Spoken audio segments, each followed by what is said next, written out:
오늘 우리에게 주시는 하나님의 말씀입니다. 노아의 아들 셈과 함과 야벳의 족보는 이러하니라. 홍수 후에 그들이 아들들을 낳았으니 이들은 그 백성들의 족보에 따르면 노아 자손의 족속들이요 홍수 후에 이들에게서 그 땅의 백성들이 나뉘었더라. 성도 여러분, 평안하셨습니까? 오늘도 말씀과 함께 축복된 하루를 누리시기 바랍니다. 우리가 오늘 은혜를 나눌 하나님의 말씀은 창세기 10장 1절에서 32절의 말씀입니다. 오늘 본문의 내용도 우리가 지루하게 생각하는 족보의 내용들입니다. 그렇지만 지난번에 말씀드렸듯이 이 족보는 지루한 것이 아니고 무의미한 것이 아니기 때문에 우리가 고찰하면서 하나님께서 주시는 은혜를 한번 나눠보고자 합니다. 우리가 9장에서 하나님께서는 노아에게 생육하고 번성하며 충만케 하라는 복과 약속을 주셨습니다. 그래서 하나님께서는 육식을 허용하시고 또 살인을 함부로 못하게 살인자를 사형시킬 수 있는 제도를 허용하심으로써 사람들이 번성하고 생존할 수 있는 좋은 여건, 토대를 마련해 주셨습니다. 바로 이러한 여건 아래에서 실제로 노아의 후손들은 번성해 나가기 시작합니다. 바로 10장에 나온 이 족보는 그렇게 하나님이 약속하신 번영과 그런 축복의 내용들이 어떻게 구체적으로 진행되어 나가는가에 대해서 보여주고 있습니다.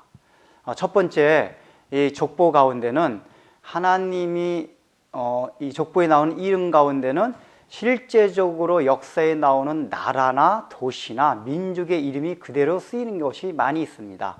예를 들면 아수르라든가 바벨론 이런 경우는 전부 나라 이름 쓰입니다. 그 다음에 시돈이나 가사 같은 경우는 나중에 도시 이름으로 그대로 쓰입니다.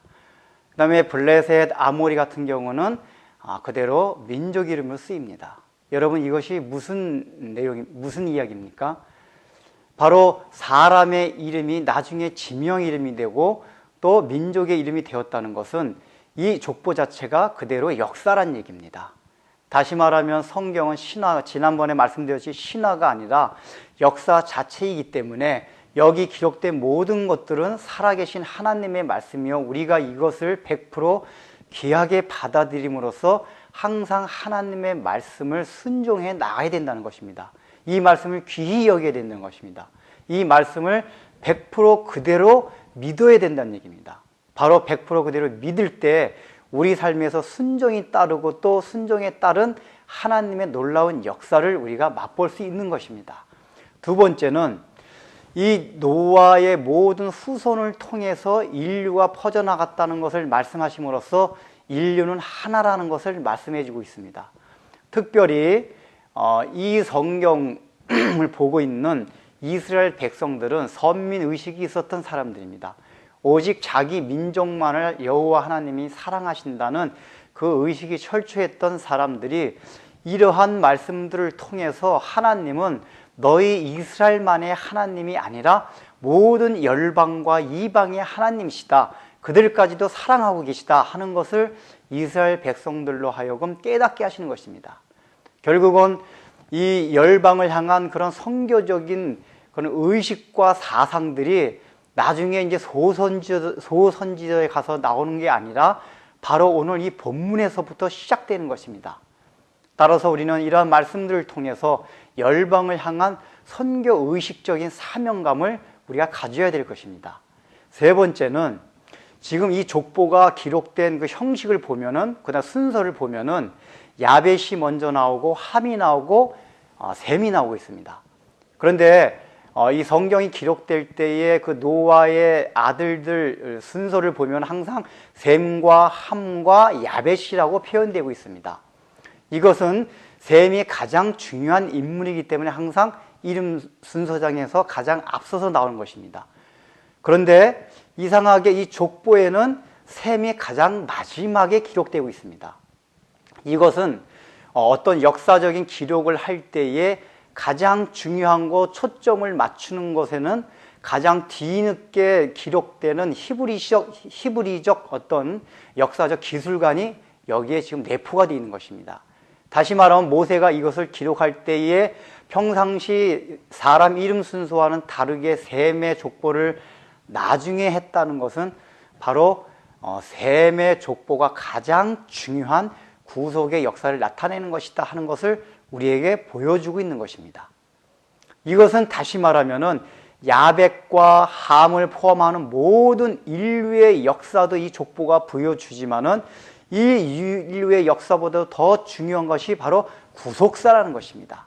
다시 말하면은 하나님께서 일반 역사를 끌어가시는 것은 일반 역사가 중요해서가 아니라 바로 구속의 역사, 그 역사를 통해서 예수 그리스도가 이 땅에 오게 하시며 또한 궁극적으로는 재림하실 예수님께서 이 땅에 오셔서 하나님의 나라가 완성되는 역사의 종국을 향해서 달려가는 그 구속사의 들러리로서 일반 역사를 설정하셨다는 얘기입니다. 그런데 우리가 보기에는 어떻습니까? 구속사는 실제 외형상으로 우리가 눈으로 보기에는 굉장히 작게 보입니다. 저 지구 한켠 어느 조그만 마을에서 일어나고 있는 작은 사건이라고 생각이 됩니다. 그러나 그것이 아니라는 겁니다. 하나님께서는 외형상 작지만 그것을 더 크고 중요하게 생각하신다는 얘기입니다. 여러분들 오늘날도 보십시오. 우리가 뉴스를 보면 어떻습니까? 이 세계 역사를 움직이고 세계를 이끌어 나가는 것은 모든 세계의 정계 지도자들 같습니다. 경제계 지도자들 같습니다. 우리가 한국, 그 다음에 서울 좁은 어느 마을에서 예배드리는 우리들이 뭔가 이 세계를 좌지우지하지 않는 것 같습니다. 우리가 역사의 주인공인 생각이 전혀 들지 않습니다. 그러나 하나님께서 이 족보를 통해서 말씀하시고자 하는 것은 너희가 족보의 주인공이라는 겁니다. 구속사가 이 역사의 흐름의 주역이고 그 구속사의 흐름을 맡아가는 믿는 신자들, 경건한 후손들 너희들이 바로 역사의 주인공이고 이 역사를 좌지우지하는 사람들이라는 것을 우리에게 보여주고 있는 것입니다. 그렇기 때문에 우리는 약소한 의기소침한 생각을 버려야만 됩니다.